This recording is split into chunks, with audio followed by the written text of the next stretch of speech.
We got the girls outside. They've been outside for... Babe, how long they been outside?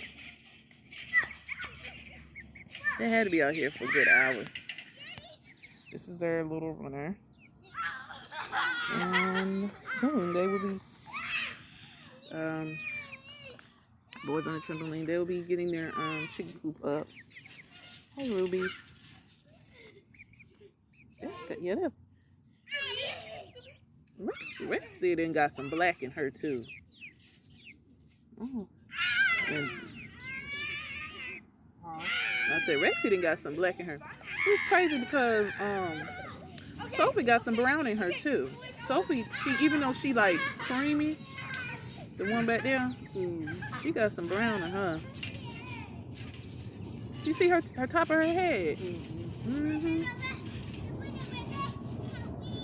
Hey, girl. That is Ruby.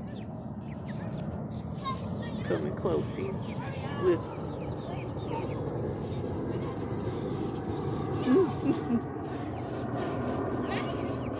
This is not their first time coming out. What is this, the third time?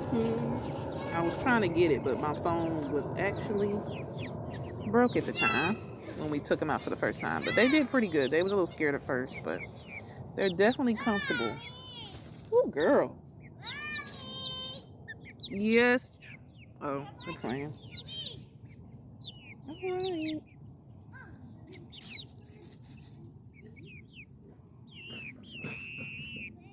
And the girls say happy Resurrection Day coming up. They say that Jesus is about to rise up. All right.